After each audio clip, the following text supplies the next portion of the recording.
Our group proposes a health promotion program to prevent opioid abuse early on in a high-risk population, adolescents and young adults aged 13 to 25 years residing in Columbus, Ohio. The health prevention program is called Get Smart from the Start, Prevent Opioid Abuse.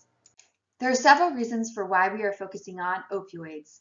Opioid misuse has become a growing concern due to their highly addictive quality. Opioids stimulate the brain's reward signals and reduce the intensity and amount of pain. This is why they're often called painkillers. The effects of opioids, prescribed or synthetic, are nearly identical to the effects produced by heroin. Opioids can be harmful if they're prescribed for ongoing conditions such as chronic back pain, as opposed to being used responsibly for a short period of time after a surgery or a serious accident. Long-term use of opioids is not as effective for reducing pain, and persistent use increases one's risk for developing a higher tolerance, which increases the chance for an overdose. Unfortunately, the number of opioid prescriptions has increased fourfold since 1999, and this has led to an equivalent increase in overdose deaths in the United States. Opioids pose such a danger that the CDC has instructed medical professionals, such as physicians, to not prescribe opioids for long-term chronic pain. Several alarming trends signal that opioid misuse has now become a public health crisis in the United States. First, drug overdoses are now the leading cause of injury death, since almost 100 Americans die every day from drug overdoses, and these overdoses most commonly involve opioids.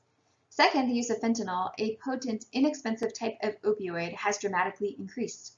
Ohio, one of the hardest hit states, estimates that the drug overdoses associated with fentanyl has increased by 58% in the last few years. Young adults are most likely to misuse opioids. In fact, those using prescribed opioids before graduating high school had a 33% increased risk for opioid misuse and abuse.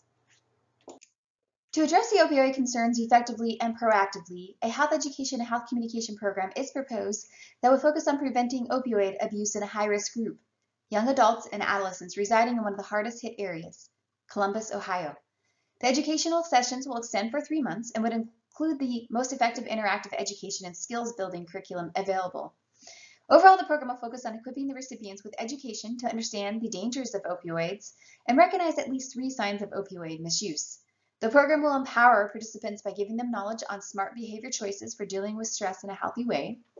And the program will give participants tools, techniques, and practice to build self-confidence in how to navigate risky situations and overcome challenging peer influences. In addition, the program will facilitate peer support, offer counseling for those who need it, and provide an engaging booklet summarizing all of the lessons. Lastly, a freely available mobile app will be developed to reinforce the program lessons in an endearing, interactive way. The theoretical framework is the blueprint of our program and will be represented throughout our presentation. Opioid addiction is rising in 13 to 25-year-olds in Columbus, Ohio. The theory of planned behavior was selected because it links attitudes, subjective norms, and perceived behavior to influence behavioral changes. The key is the individual must believe the changes are important and perceive social pressure to adopt the desired change. The MAPIT planning model was selected for this community-based program to align with Healthy People 2020's objectives on substance abuse. This planning model has been effective in similar programs as it involves all stakeholders in the community, which leads to a community-owned effort, takes a realistic look at community needs and assets, and a comprehensive, specific plan, assigned responsibilities, and provides clear objectives, and allows adjustments when necessary. The program interventions provide skills and confidence to avoid opioid use, dangers of addiction and overdose, and possible death, and ability to identify signs and symptoms of addiction. A thorough review of evidence-based research shows the theory of planned behavior along with the MAPIT planning model selected are appropriate to achieve the desired outcome and reach the targeted population age group and desired behavior change. We understand the importance of school buy-in and teacher support in order to adequately and effectively implement our program. And as a result, we have several steps in place in order to gain their support. Step one is for us to organize a meeting with one or more members of the local school board in order to get them on board with our program and basically get some thoughts on how we can best implement the program with the least amount of resistance and with the least amount of issues. Step two would be to attempt to email out a brief preliminary survey to principals and teachers within the school district in order to get their feedback on the program and gain a better understanding of any problems or issues they may have, since they'll be assisting us with program implementation. And then the last step is kind of after we've gathered responses from the email survey, we plan to speak about the benefits of our program during one of the school board monthly meetings. That's usually an open forum to the public. Basically, the thought is that pitching our idea in this sort of open forum, town hall style meeting will help us gather public support from parents while allowing us the opportunity to address any issues key stakeholders may have. Our opioid abuse prevention program will involve participants meeting once a week during the 12-week duration of the program. The main activities for the intervention are interactive educational sessions that would educate participants on the harmful effects of opioid abuse using several methods, and skills training to teach skills for avoiding opioid abuse using Bordering Life Skills Training Program. During our educational sessions, participants will be educated on the topics including the science of opioids, opioid addiction facts, science of opioid withdrawal, opioid addiction treatment, healthy stress coping skills, and opioid abuse avoidance. We plan to consult licensed mental health providers and substance abuse specialists to help us organize the curriculum and individual lesson plans, which will be age appropriate for distinct age groups. Our program marketing plan will utilize the 4 P's of marketing: product, price, place, and promotion. Product should be a tangible service for the targeted population, making the intervention of avoiding abuse or misuse of opioids easier. We will utilize education, skills training, counseling service, and most importantly, belief that avoiding opioids and misusing opioids will benefit them. Our price will be free to participants. High school age are going to be required to participate at a school program. Over high school age will receive a $10 gift card to participate. For place, we have designated educational facilities within the community, which has offered to provide use of the facilities free of charge to deliver the curriculum. Our promotion will utilize a wide variety for max dissemination to create a buzz about our program, and will be repetitive exposure and generate a top-down and bottom-up messaging through promotional flyers, public service announcements, video, postcards, website, free mobile phone apps, and social media. For this program, there are 3 overarching goals for measuring success. Goal A is to increase awareness among program recipients on the dangers of opioids.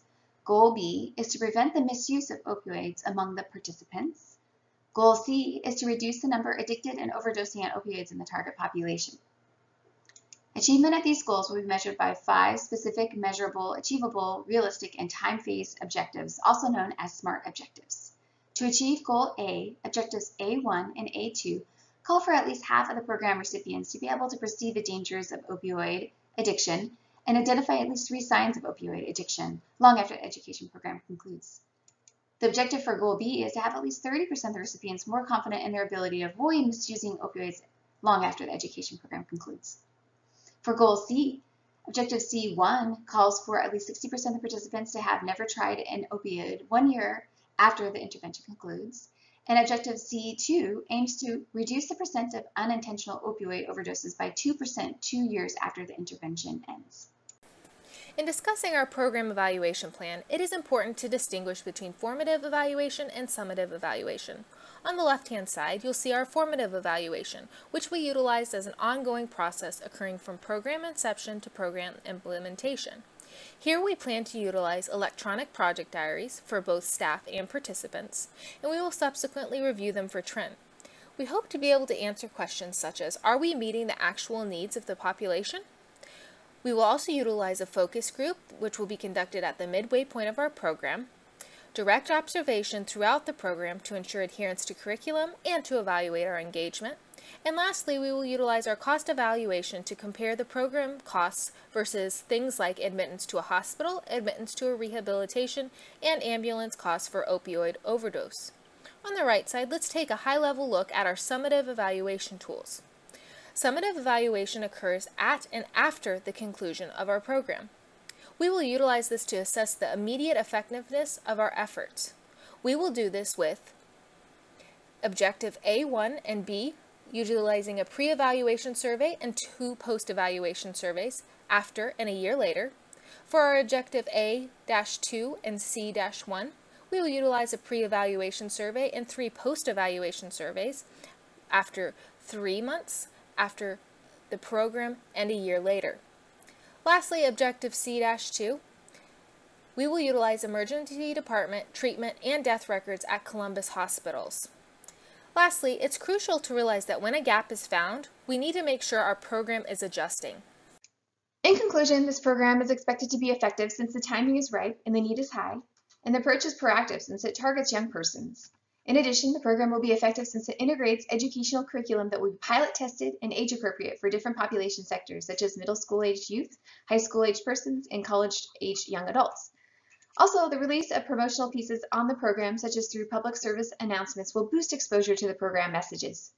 The program will efficiently use existing spaces available at schools and community colleges, and efficiently add a unique service to Columbus, Ohio by building off existing momentum garnered by initiatives such as the Start Talking program, emphasizing critical communications between young persons and trusted adults, and the Ohio RX program targeting overprescribing issues and providing guidance to health professionals. Lastly, the program innovatively focuses on interactive education to build skills and healthy coping tools in the recipient population. It uses technology via the use of an app and provides extra support through counseling to more fully empower young persons to pursue a path of well-being. Although there were many lessons learned throughout this project, we wanted to highlight 4. We found that different group members brought different skills to make the program more compelling, useful, and realistic. Although we do realize that it would have been much more helpful to have a better way to communicate and have interactive live discussions. We felt we made a good subject choice, as there's many references and resources available, as this is a national issue receiving a lot of attention. We would have had missed opportunities if we had not obtained the buy-in from the teachers who would be delivering our program information. While one would think it would be obvious that the teachers would want to teach and add this to the day for the well-being of their students, research shows that teachers feel it is a disruption to their day, and they desire compensation for their time and efforts.